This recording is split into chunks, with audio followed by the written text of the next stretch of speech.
This program is paid for by Jacob Media Partners. All opinions or statements expressed on this program are solely those of Jacob Media or its guests and do not reflect the views of WPHT or Odyssey. Today's program is pre-recorded. Life can get hectic. It's easy to lose focus and balance. Wouldn't you love to retreat from the noise? Take a breath. Regain your inner peace. Visit Malvern Retreat House, the nation's oldest and largest Catholic retreat house. A 125-acre campus is the perfect place to step back, reflect, and recharge. Malvern Retreat House hosts men's and women's retreats, helping individuals live life centered on Christ. Go to malvernretreat.com to discover your journey. Retreat from the noise. Hear God's voice. The gripping effects of pancreatic cancer will affect over 62,000 Americans this year. That's why Tester Construction Group is asking for your support. TC Gives will donate 100% of all proceeds raised at this year's big fundraising gala in November. The goal? Increase survival rates for those who are stricken with pancreatic cancer. What can you do? Go to testerconstruction.com and get involved with TCG. Tester Construction Gives. TC Gives fights to end pancreatic cancer in loving memory of Kathleen K. Shoemaker, beloved mother to Anne-Marie Tester and Jeremy Shoemaker. Again, go to testerconstruction.com and get involved with TC Gives.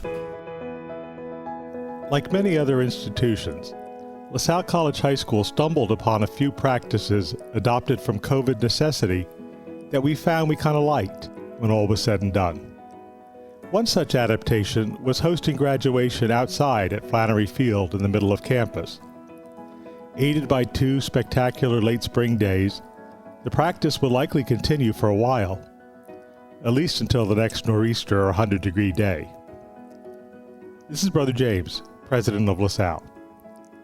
Over the past 2 years, I found that one of my favorite parts of graduation comes before the ceremony even starts.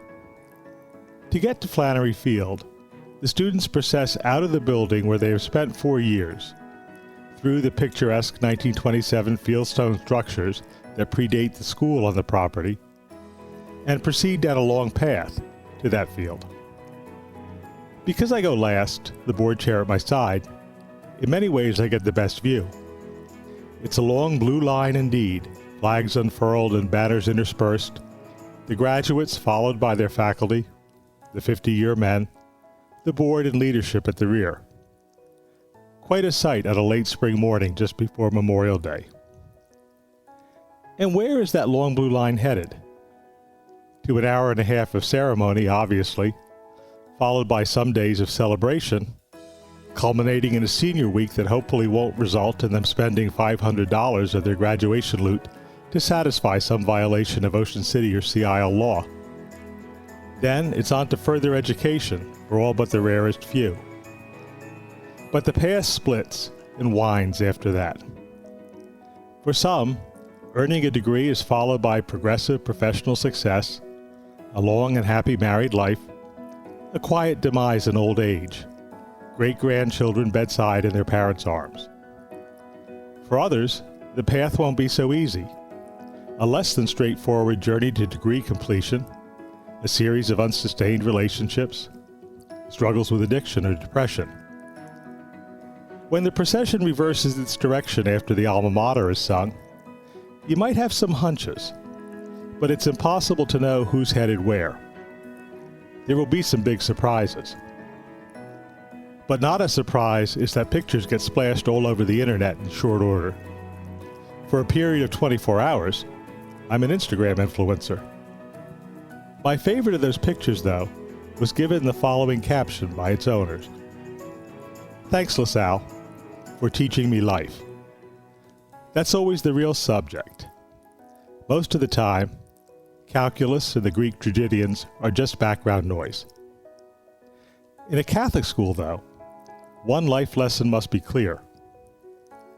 That line, however much it might meander, whatever detours impede timely progress, has one ultimate destination: Jesus Christ.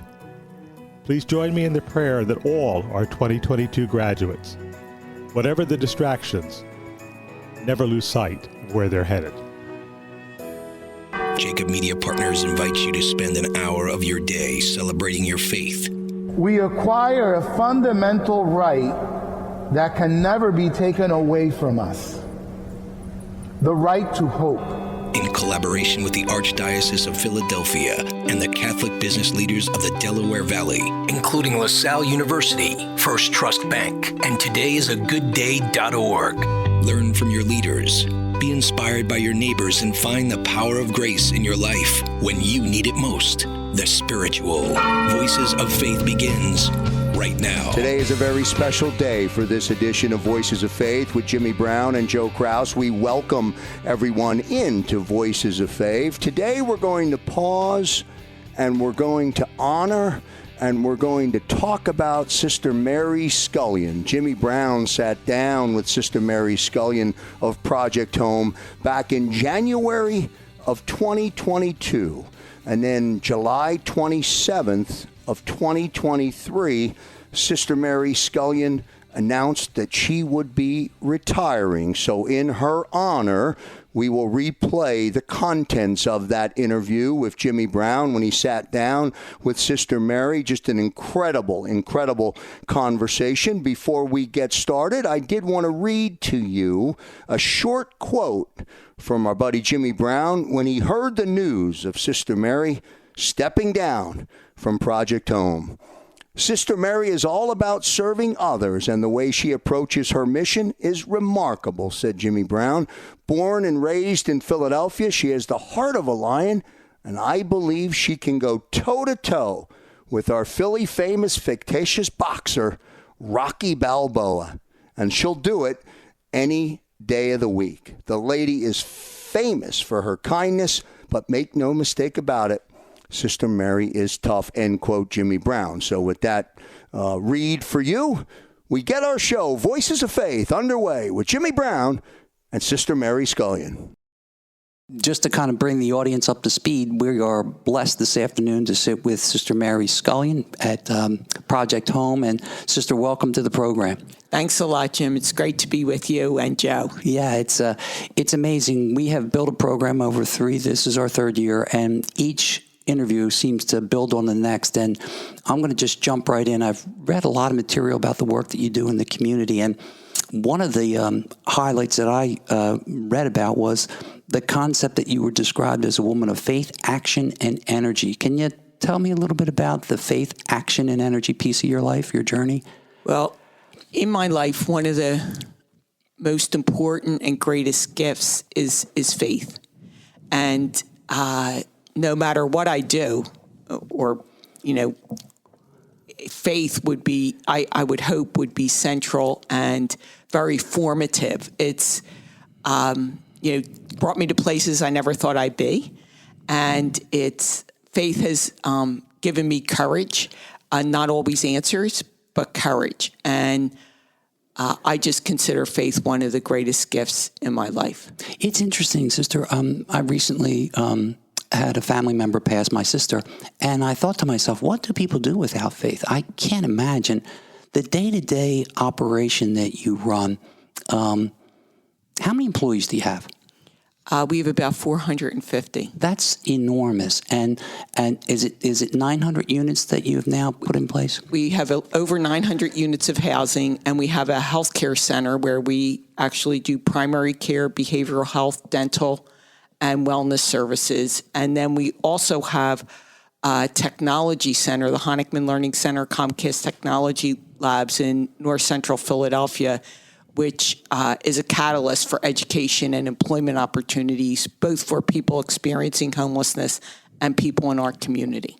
It's amazing the power of the folks that you have here in the building. Joe and I arrived a little early, and we were greeted by David Brown and some others, and it's outrageous. Tell us a little bit about the mantra, none of us are home until all of us are home, please. None of us are home until all of us are home is like historical. None of us are free until all of us are free. I mean, we just put a spin on it about home because as others, we believe we're part of one human family. Yes. And what affects, as Dr. Martin Luther King stated, what affects one of us directly affects all of us indirectly. And homelessness impacts everyone in our community. And I think it's one of the most devastating things to be so marginalized and so disconnected from society when you're living on the street, that it not only is a horrible, devastating thing for people experiencing homelessness, but it's also, a devastating thing for our society, because we actually need one another. And again, from our faith perspective, it's the kingdom of God.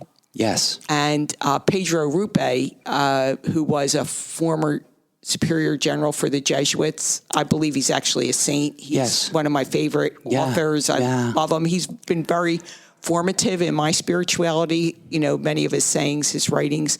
But in the Eucharistic Congress, which was in Philadelphia in 1976, right, he was here. Oh, my gosh. And at that time, he said, when anyone is hungry anywhere in the world, the Eucharist is incomplete everywhere in the world. Wow. None of us are home until all of us are home. It's amazing, just the energy. You walked into the room here this afternoon with our studio set up, and I could just feel a lift. That's just my impression. I want to take you back to something that happened not too long ago. You were named one of the most 100 influential people in the world. Some folks on that list were Michelle Obama, Oprah Winfrey. How did that recognition make you feel? Because I know it's been a long journey. It has been a long journey, and obviously, it was so humbling, but I also recognize that recognition is a recognition of the Philadelphia community, a community of people from all walks of life, including those experiencing homelessness. Right. It's about Project Home is the power of hope, opportunity, compassion, and community. Yeah. And I think for our work, and it's our big work, there's people from all different faith perspectives, people that, don't resonate with any faith, that are part of our community. And that's what's really being recognized. It's not really an individual recognition. It's a recognition, I think, of the power of coming together, to make that vision. None of us are home until all of us are home, a reality. Yeah, it's God's work for sure. And can you give us a little bit of sense of history? It all began for you in 1976. That's, some time ago. Tell us about some of the folks that you've met on the street and the impact that they've had on you. It's wonderful when you have the president, and I saw some pictures around the office here, President of the United States visit you, some notable rock stars. But tell us about a couple of those guys and gals on the street. I guess in the very early days, I was especially touched by the women who were living on the street. And in the earliest times, Georgiana was a woman who lived on the street with her shopping cart, and she lost 9 of her toes due to frostbite. But her faith was so strong. And in her shopping cart, she had her Bible. And she would, just often remind us how deeply her faith meant to her. Her shopping cart was set on fire, and she ended up in the hospital, and then ended up at Women of Hope. At that time, that's where I was working. And her spirit of resilience, of just, when I was with Georgiana, I felt so welcomed. I felt so much at home. She just had a presence of, I don't know, such hospitality. Yeah, it just was, amazing. So I guess I've learned from the men and women that I've been privileged to work with, the meaning of kinship. And Father Greg Boyle, I don't know if you've ever interviewed him from Homeboy Industries, but he often talks about kinship and how we are transformed by one another. So I'm a much different person today than I was when I first started that work. And that's through the relationships of many of the people that I've met and worked with, but especially the people that I've seen on the street. And think about the courage of that woman, and just being able to bounce back from the fire. Some people could roll their eyes around that, but boy, oh boy, did it feel like she was in the state of grace? Like the way you just described her. We've heard this comment before, the state of grace. Was she one of those ladies that you found to be in the state of grace? Absolutely. I think that the men and women that I've met on the street, I think, are the prophetic presence that calls us to be more human and more of a people of faith and risk and compassion and community. So what I will say is that my mother once told me that the story of the crucifixion around Lent and Easter time, and I would always say to her, why didn't the people intervene and take Jesus off the cross? Why didn't people do something? And I think when I see the crucifixion happening today in the lives of people living on the street, or abused kids, or forgotten people, marginalized people, that's Christ on the cross today. Yeah. That's calling us to take Jesus off the cross. Like, that's what it's, that's kind of what it's about. Like, it's not a theory. It's not an intellectual exercise. It's actually a call to the human family, to take care of one another. Thy kingdom come. That's what it's about. It's all about. Sister Mary Scullion is our special guest here on Voices of Faith. Sister Mary, before we take our first break, one last thought from you. Do you ever feel as though you find yourself in a battle against homelessness that you will never win?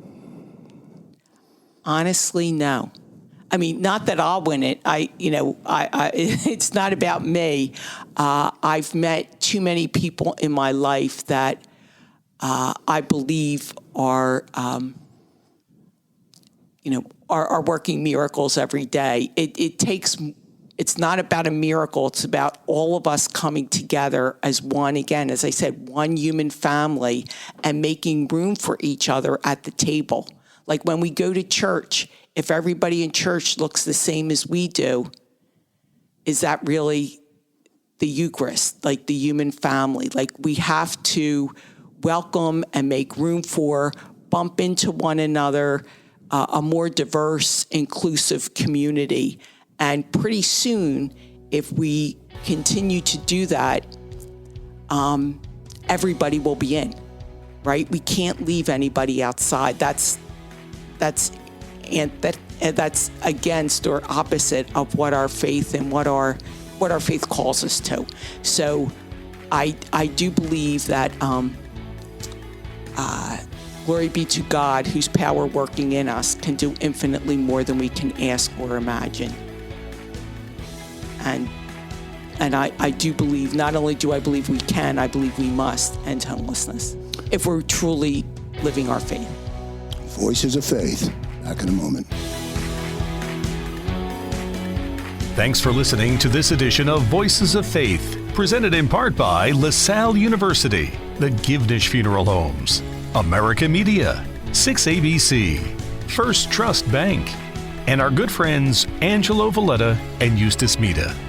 The Matt Kelly Never Forgotten Foundation is hosting a spectacular golf outing and dinner on Monday, August the 14th at the Penn Oaks Country Club. The festivities will begin at 1:30. The dollars raised will be used to help other folks in need, and all details can be found on the official foundation website. Go to mattkellyneverforgotten.com. The foundation was created to honor Matt, who lost his life in a tragic auto accident earlier this year. Matt was heavily influenced by the Christian Brothers during his high school and college years, where he was a standout student and athlete at LaSalle College High School and LaSalle University. During those formative years, Matt entered those schools to learn, and he left them to serve. Matt's volunteer work at Big Brothers Big Sisters is just one example of his care for others. This August 14th celebration is an event you won't want to miss. Check out that website and help a student in need as we honor Matt Kelly. Go to mattkellyneverforgotten.com. The gripping effects of pancreatic cancer will affect over 62,000 Americans this year. That's why Tester Construction Group is asking for your support. TC Gives will donate 100% of all proceeds raised at this year's big fundraising gala in November. The goal? Increase survival rates for those who are stricken with pancreatic cancer. What can you do? Go to testerconstruction.com and get involved with TCG. Tester Construction Gives. TC Gives fights to end pancreatic cancer in loving memory of Kathleen K. Shoemaker, beloved mother to Anne-Marie Tester and Jeremy Shoemaker. Again, go to testerconstruction.com and get involved with TC Gives. Action News at 11 with Rick Williams. It's the team you trust to bring it all together. The stories that impact your community, a sports roundup for the locals, and the AccuWeather forecast you depend on. Action News at 11 with Rick Williams. The Catholic struggle is real. America Magazine gets you, and that's what they're here for. Let's talk about prayer, doubt, sexuality, race, life, the death penalty, and everything in between. It's time to ask the tough questions. It's time for honest conversation. It's time to #own your faith. Don't miss their exclusive interview with Pope Francis, where he answered a wide range of questions on topics from the war in Ukraine to the role of women in the church to where he finds joy. Available now on the America website. To learn more about America Magazine or to subscribe, visit americamagazine.org. The Catholic Foundation of Greater Philadelphia is your trusted resource for Catholic philanthropy. We are an independent nonprofit working to grow philanthropy according to the teachings of Jesus Christ.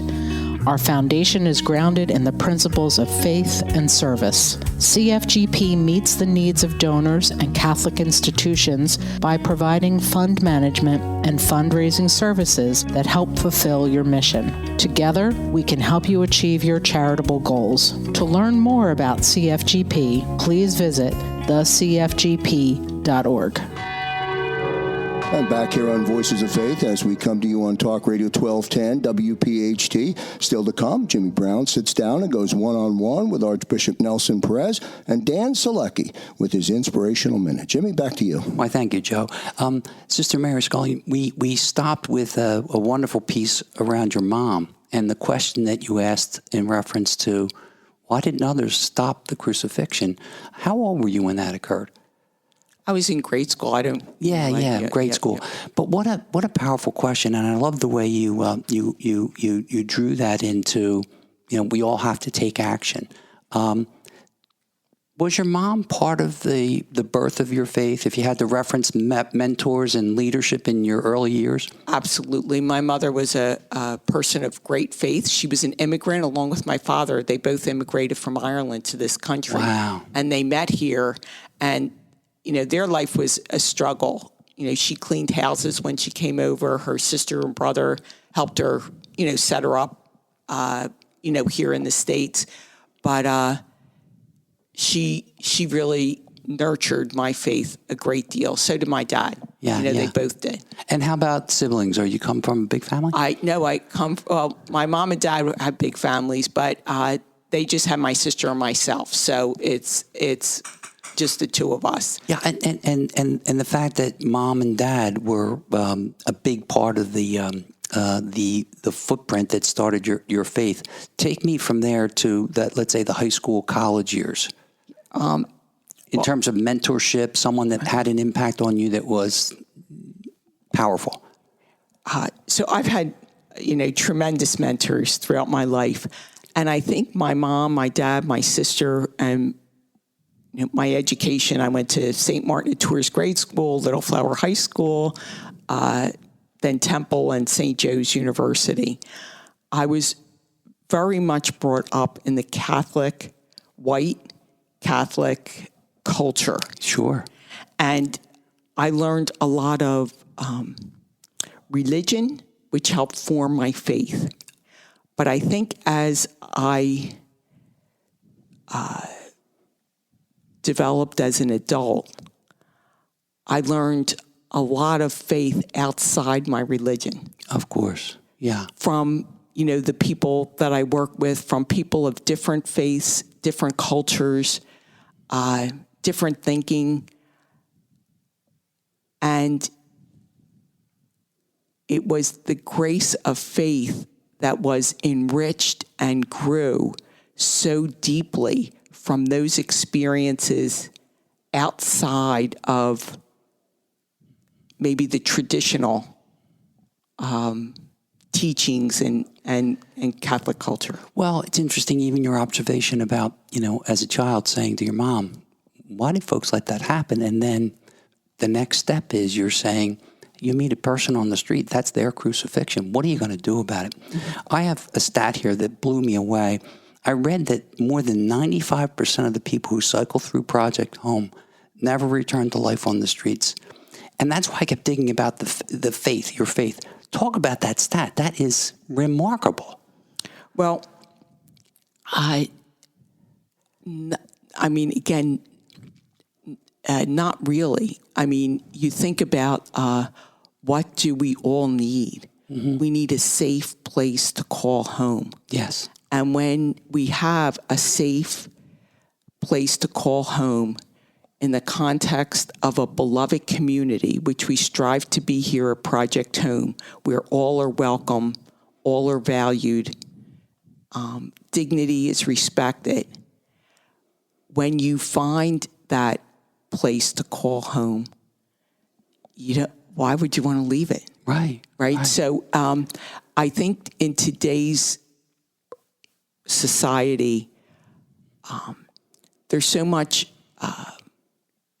maybe individualism, where the sense of community is not as strong, and the social fabric is not as strong as maybe it once was.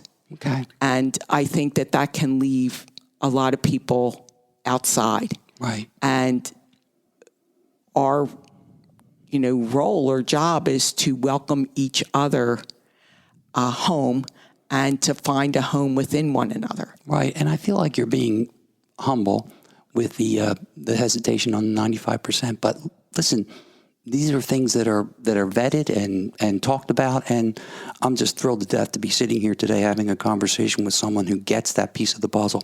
I also read another quote that blew me away. Today, in our world, it's so important, this is your quote, to find the things that feed our soul. You can't just drive the Mercedes-Benz and have $6 million in the bank. Talk a little bit about feeding the soul. Okay. Well, I've been so lucky to have so many experiences that have fed my soul. And most recently, I'm going to talk about a book that Father Greg Boyle, I mentioned him from Homeboy Industries, that he just wrote. And it's just one of the most powerful books I've ever read. Wow. Tattoos on the Heart is his first book, and his book that he just published and I'm reading now is the language or the wholeness of language, something like that. I'm not giving the right title, but it's something like that. But it's such an amazing book. And is the one that has coined the phrase like the kinship of God and the kinship of community. He works with felons in Los Angeles, gangs and things like that. And he just has an amazing way of connecting the gospel. He talks about his work, and I couldn't agree with him more, that his work has given him access to the gospel. That's how I feel. Being here at Project Home has given me more access to the gospel message or to the gospel itself. Right. He talks about not being bubble wrapped, like in our society, but to bumping into each other and the challenges and the problems and accepting people where they are and seeing the goodness, the unquenchable goodness in every single person. And the way he approaches his work and the way I've learned from so many of my colleagues here and people experiencing homeless is more of a trauma-informed approach to life, where you learn to accept people and not judge them, but be amazed at how they carry the burdens that they do. Yeah, it's stunning to me. Matthew Kelly. Do you know the writer Matthew Kelly? Yeah, I'll introduce you to him off the air. But he talks about the concept of treat everyone with kindness, because most of the people you're going to meet today are carrying some kind of a heavy burden. Recently, I'd say the last 3 to 5 years, there's been an awful lot written about the concept of servant leadership. You have 450 people in the building. As we got in the elevator, said hello to a receptionist. I ran down the hall to use the restroom. It felt to me warm and welcoming here. Talk about the concept of servant leadership, not just for the person at the top of the rung, but people throughout the system, and how that's contributed to success here. I think, part of the mission of Project Home is that we strive to be a beloved community where we see each other, really hear one another, understand the importance of one another's stories, how people have overcome some of the challenges, the spirit of recovery. So 12 steps is so important just to living, because we all are really in recovery. No doubt. From something. Yeah. So to have that humility to learn from one another, to listen to one another, to respect the fundamental dignity of every person, and to find a place at the table for all of us. Yeah, it's stunning to me. We referenced a moment ago, or an early portion of our chat here, Martin Luther King. One of my favorite Martin Luther King quotes is that anyone can be great because anyone can serve. And in my homework around this Project Home, that seemed to be a common theme. I'm going to track back to servant leadership for a minute. Tell us a bit about where that sits in your priority rank and how you live your life serving others. Well, I'm just going to say something like, I don't honestly see that I serve others. I feel like we serve one another. Mm-hmm. It's really a mutual give and take. So people have served me, if you so to speak, including people that have experienced homelessness, because they have taught me such invaluable lessons, and hopefully being just another human being with another human being, a true relationship is when everybody's changed. Yeah. So it's not about, I'm just trying to say, I don't want to be in a position I'm serving anybody. I'm really working with others to bring about the kingdom of God, which I love. And then the last piece of the puzzle that I kind of noticed in my homework around this interview was the random acts of kindness that not only you, but everyone on staff, and frankly, it appears everyone in the organization, whether they're being served or they're serving, not to beat that dead horse, but talk about random acts of kindness and the joy it brings to others. Well, one of the things, I'll tell you a couple examples, is that when I first started, I was a caseworker at Mercy Hospice, and I worked with a woman on the street that people, she was stereotyped kind of as the duck lady. Oh. She had a Tourette's syndrome, and, anyway, it just was sad that way. But Sylvia, which was her name, she was one of my heroes, because she finally got a little room, just a room, with her Social Security check. We were able to get a little room. Soon after that, what we noticed is she brought in another woman from the street to share her room. Wow. I'll give you another example. A little boy in the neighborhood, somewhere in Philadelphia, he was picked by, some organization, which I don't even remember what the organization was, but it was maybe Make-A-Wish, so he could, make a wish. And, many of the kids picked to go to Disney World or to, do something like that, for them or their families, get something for their, for their home or themselves. This kid picked, he wanted to be able to feed people who were experiencing homelessness on the street. So his make-a-wish was that someone provided him with the meals that he could take out and be a superhero to people in need. And he spent a whole day here. He worked with David at Homespun, and he went down to the Hub of Hope and provided a beautiful meal to the people there. And that was his make-a-wish. Another amazing thing. David, who works at Homespun, he lived on the street for many years, and now he goes out on a Saturday and helps other people that are out there right now to try to, get them to come in or provide them a meal or do whatever's necessary. I've seen some truly amazing, acts of kindness and anonymously a lot of times. It's a beautiful thing. Well, sister, we really appreciate the time you took today to share with our audience some of the leadership that you provide in the community. I know that's not your word, but boy, oh boy, I feel lifted just spending this time with you together. And thank you. Stay blessed and keep loving boldly. Thank you, Jim and Joe. Thank you for, making this program possible. And many stories of faith. I can't wait to listen to some of your broadcasts. Absolutely. We'll get you copies from past. Thanks. Sister Mary Scullion, our very special guest here on Voices of Faith as we come to you on Talk Radio 1210, WPHT. We'll take a short break, give you an opportunity to digest it all, and then roll along. Back in a moment. Our message of faith and hope on this edition of Voices of Faith is presented by Mike Cleary of TAC Benefits, Mike Troy of KTB Benefits, and Dr. Jerry Cleary. We continue to honor his incredible work. Every drive starts somewhere.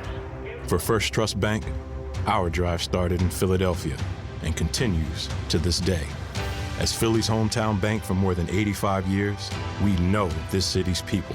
We understand their passions, and we work our tails off to help them reach their goals every day. Because Philadelphia dreams deserve a Philadelphia bank. First Trust Bank, the official bank of the Philadelphia Eagles. Member FDIC. Attention medical professionals, doctors, physician's assistants, and nurses. Consider attending Anatomy of a Recession, Monday night, May 22nd, 6 to 8 p.m. at McGurk's in Fort Washington. What is the Anatomy of a Recession, and how will it affect your practice, your patients, even your personal life? Register now and join others from the medical industry and learn the Anatomy of a Recession. Call 610-325-6190 and speak with Lindsay of the Cleary team at the Creative Financial Group. Call 610-325-6190.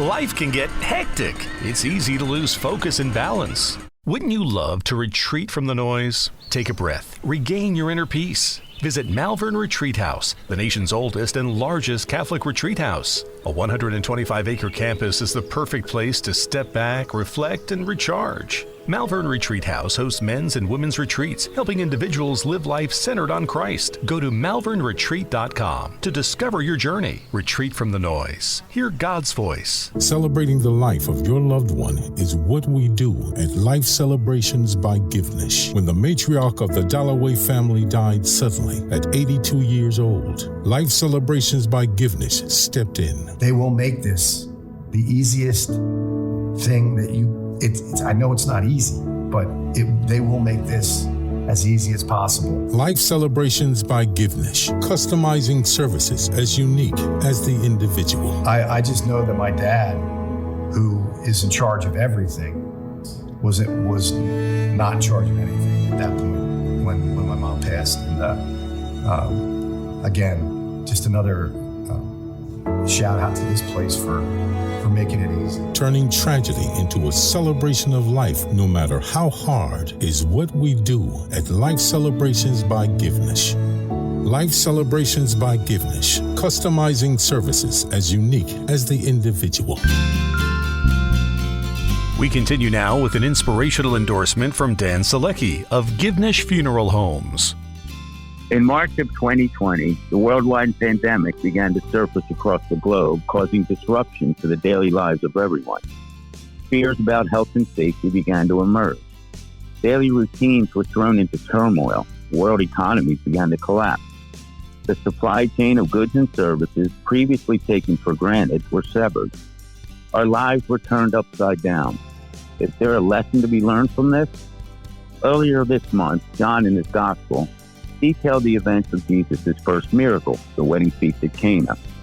The wedding was moving along smoothly until the wine for the guests ran out. Maybe there was a disruption in the supply chain back then as well. Fortunately, the guest list for the event included Mary, Jesus, and his disciples. Jesus, seeing the event unfolding and with the prompting of Mary, instructed the waiters to fill the stone water jugs to the top. It was then that he famously performed his first miracle, turning the water into wine, which we know today as representative of his blood. What are we to learn from this?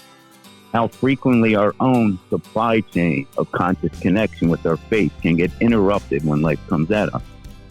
We must not let the events of the everyday life block, as Archbishop Perez reminds us, our trust and hope in God. We must remain joyous in His grace amidst turmoil, seeing the good in every situation, no matter how hard that may be. So today I leave you with two questions. First, do you put Jesus on your guest list every day, allowing for His presence to enter your daily routine uninterrupted? And are your personal stone water jugs filled to the top, awaiting God's grace and the miracles of His Son, Jesus Christ? This is Dan Selecki, Chief Operating Officer for Life Celebration by Givenish. As always, stay safe, my friends, and may God bless you all. And welcome back, everyone, to this July edition of Voices of Faith. Halfway through the summer season, Jimmy Brown, means the fall is on our radar. Don't forget, as we referenced in our June show, that big event coming up on September 30th that Archbishop Nelson Perez talked about. Really, really good stuff. Put it on your calendar. Over to you with AB, sir. Thank you for that reminder, Joe. It's funny because sometimes I get lost in my own head, and that September thing's in my date book. I want to make sure it's in everyone's. Welcome, Archbishop. Thank you, Jimmy. Always great to be here. Amen. So I want to talk a little bit about the Ministry Support Fund and the leadership that Sarah is bringing to that operation. If you could talk a little bit about what that is, so that our folks know that there's a operation available to them to help them manage a process that builds our faith. Well, let me tell you the origins of it. So when I came back home to Philadelphia, I had great hopes and desires to do something for our young people and our young adults. Right. But frankly, I have to be honest, we didn't have the funds to do it. Right. We didn't have the funds to do it. And you know, I have a saying all the time that you can't make chicken salad without chicken. It doesn't matter how much you hope, right? But you got to pray for the chicken, and because not, you're not going to make chicken salad. So I wanted to reach out to our youth in a particular way and our young adults, but I didn't have the means to do that. Right. And thanks to the Catholic Foundation of Greater Philadelphia and its chair, Dick Clark, and executive director, Sarah Hanley, well, they all put their hearts and minds together along with their board, and they created the Archbishop's Ministry Support Fund in 2020, as a vehicle to help promote our initiatives of missionary disciples. And we started with Culture Project. Right. The Culture Project was founded by a dear close friend of mine, Christina Barba Whalen, a graduate of Archbishop Carroll High School. And they send missionaries into dioceses to speak about living life with dignity, with value, with purity. What a message, right? And we were able to now have, because of this ministry fund, we're able to have a culture project Team Philly, with 5 missionaries that spend the year visiting our high schools, our grammar schools, our parishes, our youth and young adult groups. Last year, they had 14,000 encounters with young people. It's amazing. With individuals. And so that is an incredible, beautiful initiative. when you put them all together, young people and young adults throughout the Archdiocese, you're talking like close to 18,000 connections with all these young people. Their work is rooted in the church's teaching, social teaching, and moral teaching, and especially John Paul II's theology of the body. And we're so blessed to have them here.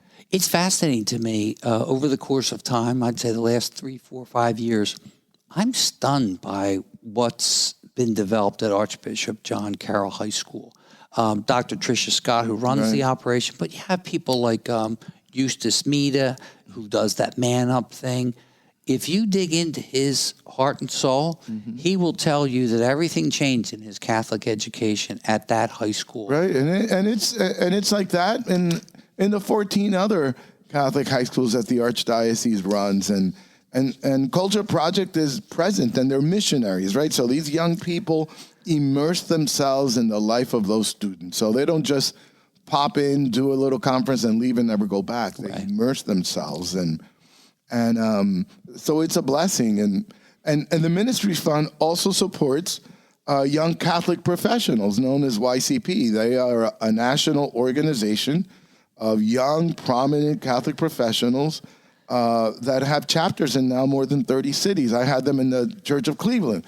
And so about a week after I got here, I called Jen Barr, who's the founder of this, and I said, Jen, I want YCP, Young Catholic Professionals, in Philadelphia. And they're here now. Yeah. And their opening inaugural gathering had over 450 young adults. And I pop into their gatherings, and they bring young Catholic professionals together and then bring in, for example, executives. Yeah. Seasoned executives or to speak about, they have executive speaker series, and they bring in professional executives in our area to speak about the intersection between their professional and executive life and the life of faith.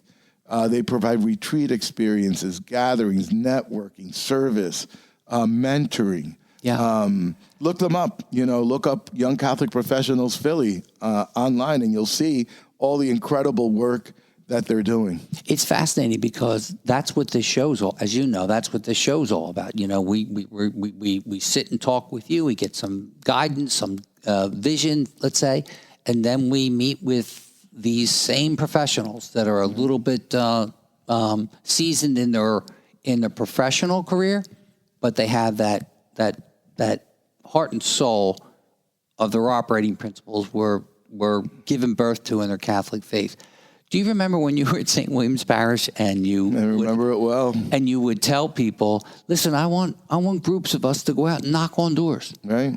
Talk a little bit about that. Your ministry has always been grassroots. I love the fact that despite your career path, you've always stayed true to the concept of knocking on the door. Yeah, it's about knocking on the door of people's homes and their hearts, right? Yeah. And it is what the church has always been, a missionary church, a community, as Pope Francis calls the church, a community of missionary disciples. You really cannot be a missionary without being a disciple, but you can't be a disciple without being a missionary. So and we should all have that responsibility. It is rooted in our baptism. Ready for this? One of my favorite gospels is the gospel where Jesus sits down with the 12 apostles and says, look, I can't do all this myself. I'm sending you guys out 2 by 2. Mm-hmm. You're going to go tell the story.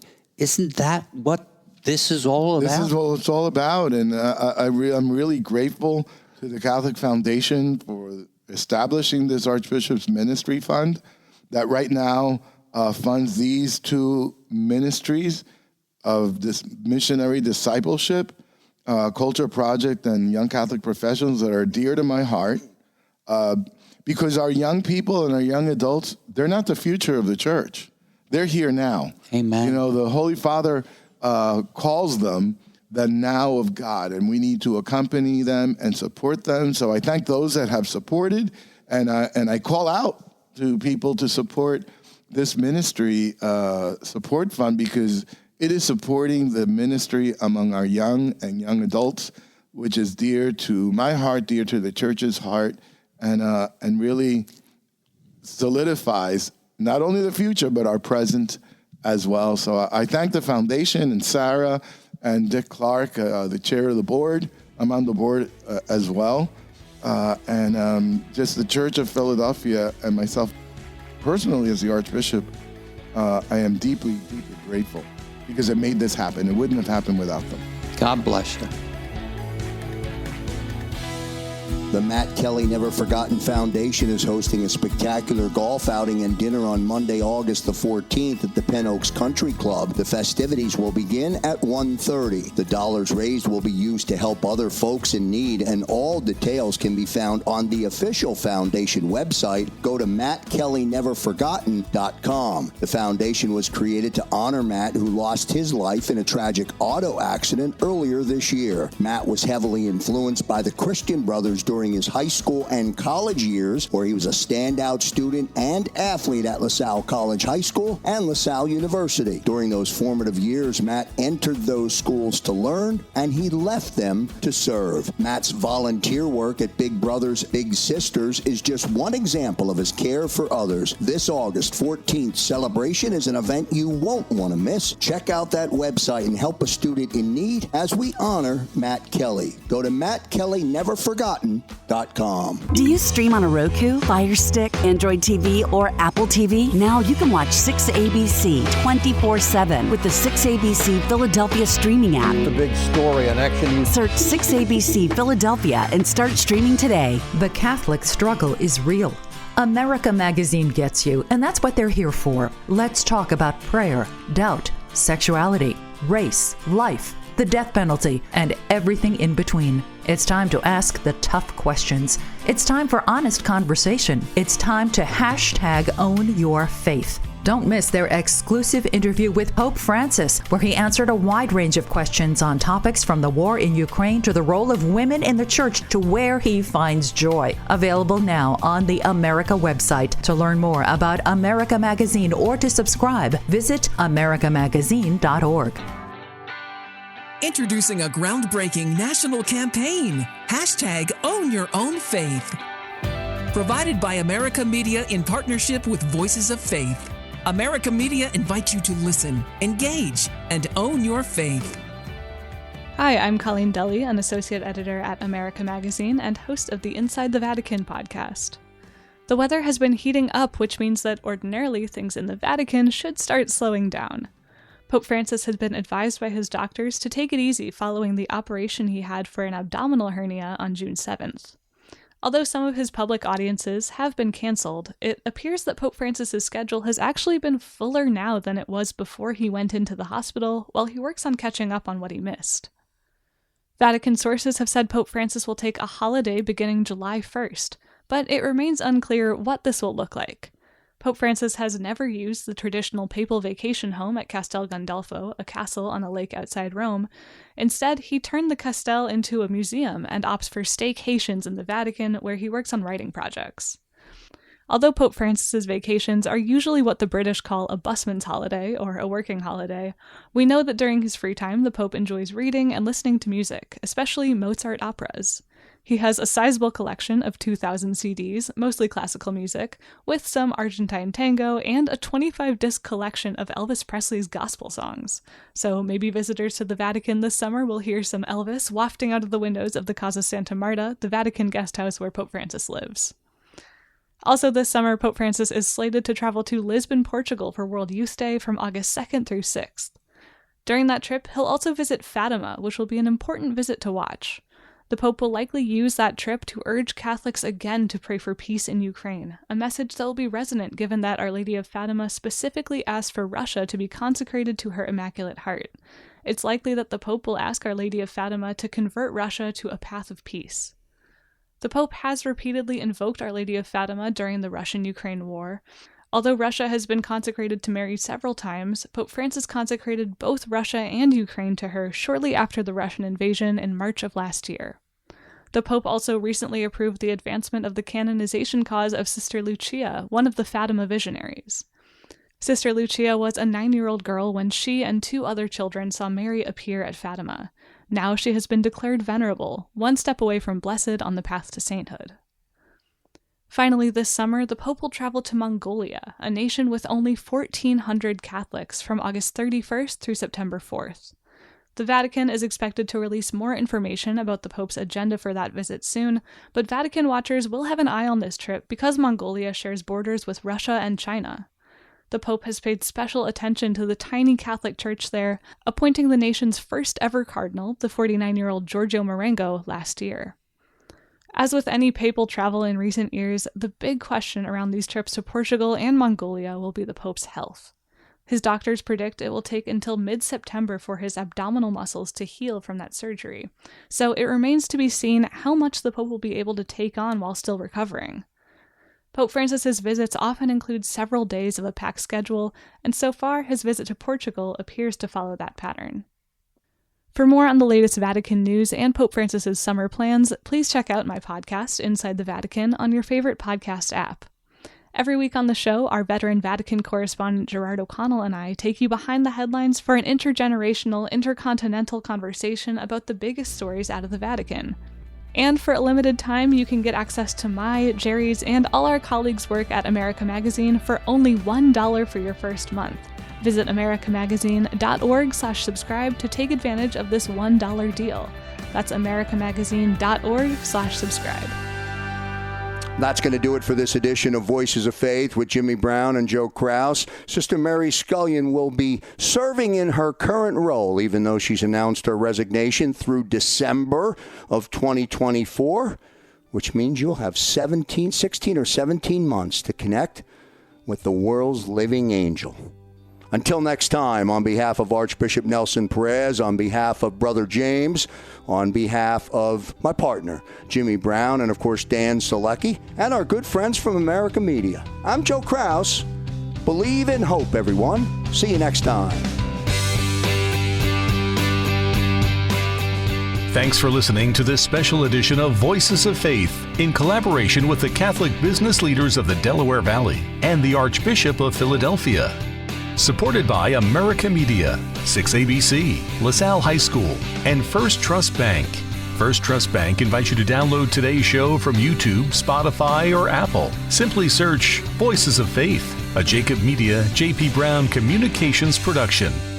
This program is paid for by Jacob Media Partners. All opinions or statements expressed on this program are solely those of Jacob Media or its guests and do not reflect the views of WPHT or Odyssey. Today's program is pre-recorded.